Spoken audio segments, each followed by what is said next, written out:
नमस्कार जय Jagannath S unique education आपण मानक स्वागत पिलामाने आज आम भिडियो रे आंतर्जातीय मातृभाषा दिवस उपरे सुंदर एवं संक्षिप्त ओडिया भाषण टे लिखिबा। तेबे चलंतु देर न करी भिडियोटी को आरंभ करिबा। सम्माननीय सभापति महोदय, पूज्य गुरुजी और गुरुमा वृंद, उपस्थित श्रोता मंडली एवं मोर सान बड़ भाई भौणी माने, भाषा ही निजर स्थिति, भाषा ही निजर परिचय एवं भाषा ही भविष्यत यही भावधारा नहीं मो आज आंतर्जातीय मातृभाषा दिवस रे समस्त को अभिनंदन जनाई मोर वक्तव्य को आरंभ करुछि। थरे नेल्सन मंडेला कहिथिले, if you talk to a man in a language he understands that goes to his head, but if you talk to him in his mother tongue it goes to his heart. यही उक्ति अनुमान करा जाई पारे जे मातृभाषार गुरुत्व केते अधिक। ठीक सेहीपरि रंगाजीवी कवि गंगाधर मेहर लिखिछन्ति, मातृभूमि मातृभाषा ममता जा हृदय जनमी नाही, ताकू जदि ज्ञानी गणरे गणिबा अज्ञान रहिबे काहीं। शिशुटीए निजर पितामाता परिवार एवं परिवेशरू शिखुथिबा प्रथम भाषा हेउची तार मातृभाषा।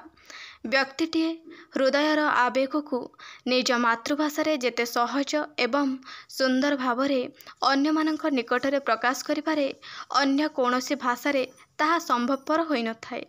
मातृभाषार उन्नति साधन हेले गोटिए जातिर उन्नति होई थाए। तेणु स्वभाव कवि गंगाधर मेहर लिखिछन्ति, उच्च हेबा पाई कर जेबे आशा, उच्च कर आगे निज मातृभाषा।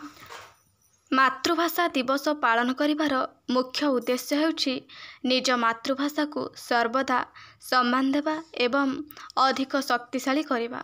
तेणु 2000 मसीहा ठारू प्रतिवर्ष फेब्रुआरी मास 21 तारिख को आंतर्जातीय मातृभाषा दिवस भाव पालन करा जाउछि। कारण जेउ राज्यर बा जेउ देशर मातृभाषा जेते अधिक समृद्ध और शक्तिशाली, से राज्य बा से देश सेते अधिक उन्नत, अग्रणी एवं शक्तिशाली अटे। एक भाषा आंदोलन ही आंतर्जातीय मातृभाषा दिवसर सृष्टि होइतिला। मातृभाषार सुरक्षा और संरक्षण को प्रोत्साहित करिबार उद्देश्य नहीं प्रतिवर्ष फेब्रुआरी मास 21 तारिख रे सारा विश्व रे आंतर्जातीय मातृभाषा दिवस पालित हेउछि।